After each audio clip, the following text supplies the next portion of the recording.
Hey there guys, and welcome back to the channel. As always, it's a pleasure to have you join me here as we dive into some gaming news. We are primarily a movie and streaming channel, but from time to time I also like to dive into some gaming news. So we're going to be talking about Grand Theft Auto 6. It's going to be the biggest piece of entertainment media to be released in the last sort of 5 to 10 years. It's going to be huge. It's going to eat up the entire gaming landscape. This game is going to be unreal in terms of its size and its impact on the industry. So we're going to dive into this Kotaku article. We're going to break it down and we're going to see exactly how this game is going to impact the gaming landscape. So big publishers and studios are scrambling to avoid GTA 6's launch. Some live service devs are even planning to delay major updates based on Rockstar's plans. It's the same sort of thing when it comes to the movie industry. If you're a smaller developer or a smaller indie movie studio and you want to release your movie into theaters, if you know a gigantic Marvel or Star Wars or DC movie is coming up, then you're not going to release your movie around the same time. You don't want everybody else to kind of go and watch the bigger movies and then yours gets overshadowed. People have limited time, limited finances.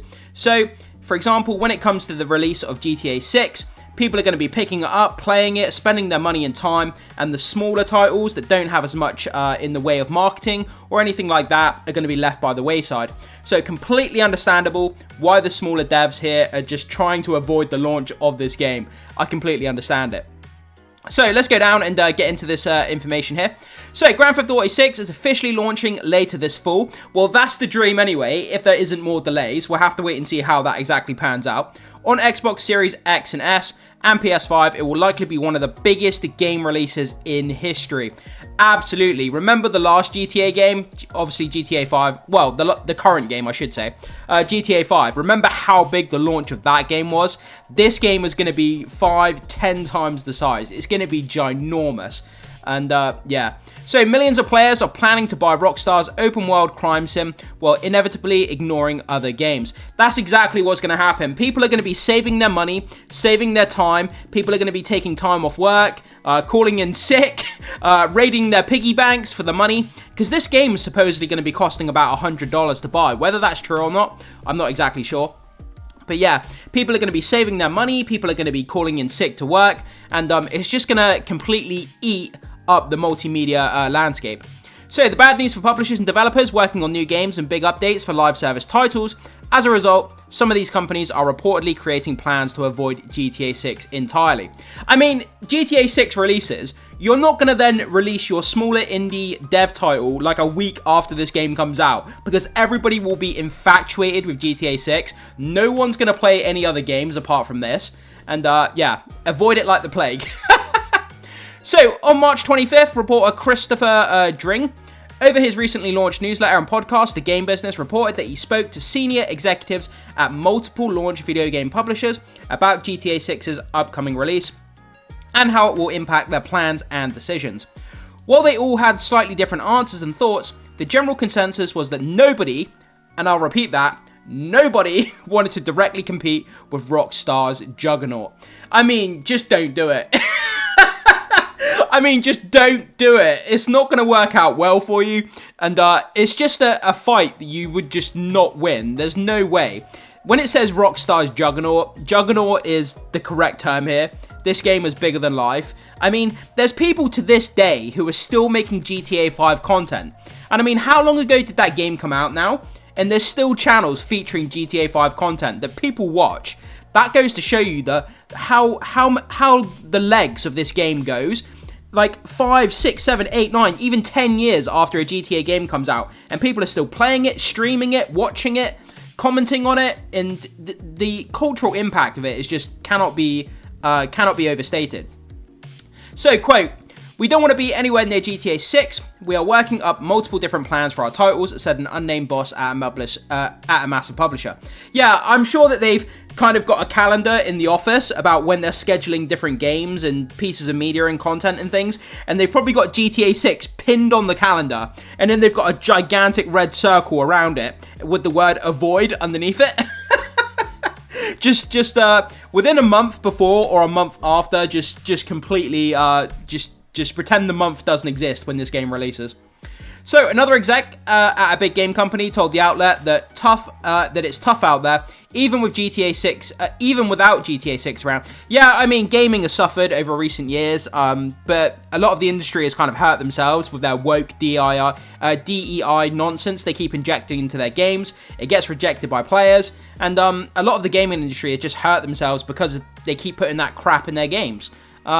It's immensely difficult to find free time for new games to shine, they said, and added that free time, the real scarcity for us, not money. A third executive in charge of large European publisher said, "We don't want to launch just before or just after the game. If it arrives in late October, that means you'll either have to launch early, which a lot of people seem to be doing with a recent glut of summer release dates, or go later, putting you up against the Black Friday sales." So, wow, I mean, this sounds like there's no good time to release a new game now, because you want to release it before GTA 6, but then as soon as GTA 6 comes out, your game is just going to, in terms of player count, your game is just going to fall off, or release it around the Black Friday sales, which obviously people are going to be picking up cheaper games. So, yeah, man, it sounds like there's not a really coherent release schedule into which release games. It sounds like it's very difficult here. So this isn't the first time we've heard reports of publishers being nervous about GTA 6 and changing plans to avoid it. In February, EA boss Andrew Wilson alluded to Grand Theft Auto 6's launch, saying that there may be some things happening in the year that may cause us to think differently about our launch timing. In that same month, GameFile's Stephen Totilo reported that he heard everyone is waiting for Take-Two and Rockstar to pick a release date for GTA 6 before anyone commits to a full launch. Absolutely understandable. People are just waiting, refreshing their browsers on their Internet Explorer, constantly waiting for an update of when this game's going to be released, so that they can schedule games before or after, or come up with a coherent release schedule for their games and their content. It makes sense. This is like a runaway train that you just don't want to be on the tracks. You don't want to be on the tracks when this runaway train comes through, because it's not going to end well, and that's kind of the best way I can visualize this.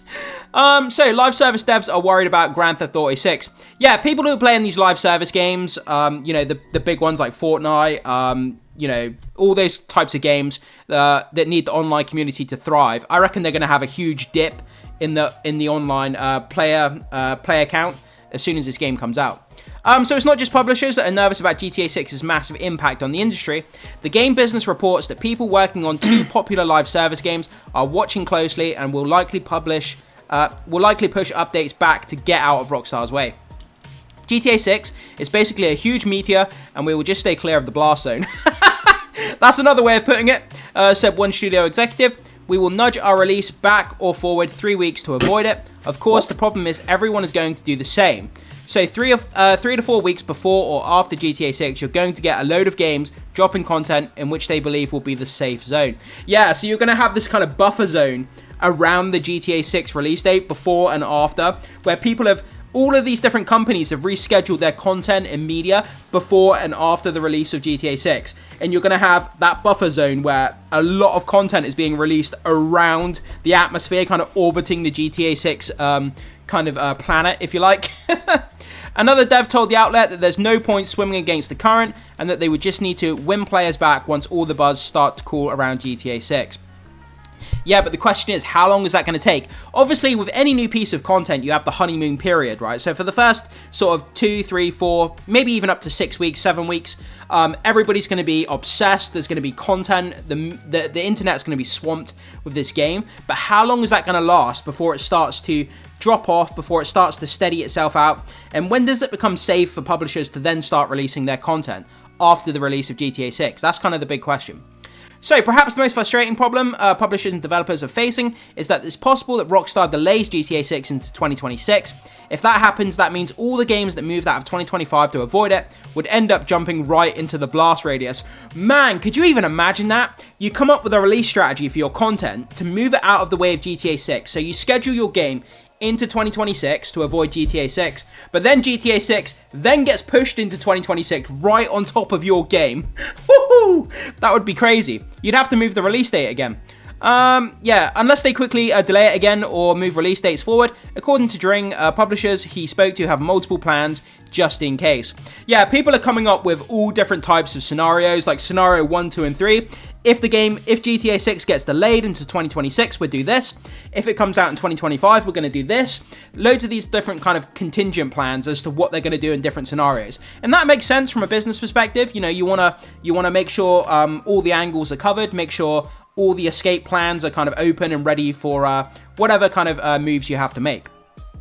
If we move out of 2025, what if Rockstar do too? Said one executive. We will have time to push our game up, or will we have to delay it further? It's stressful. And that's kind of where the article finishes there. So it's just talking about the kind of impact that this game is going to have on the gaming landscape, and it's going to be ginormous. I mean, I don't think there's going to be one person that's not going to be playing this game or going to be purchasing it. It's going to make ungodly amounts of money. Like, it's going to be insane. It really, really is. But guys, you hear this about publishers that are scrambling to kind of change up their release schedules to avoid this huge runaway train of GTA 6 launching this year, or potentially next year if it doesn't get delayed. And what do you think about this, guys? What do you think the impact on the industry is going to be? And do you think these companies are right to kind of avoid what's going on with the launch of the GTA 6 game? Whatever your thoughts are, jump into the comment section. I would love to hear your feedback on this information. As always, guys, thank you so much for being here. Make sure you hit the like button before you leave. Consider becoming a subscriber of the channel if you haven't done so far. It goes a long way to support my content, and I'd really appreciate that. And I will see you, as always, in the next video.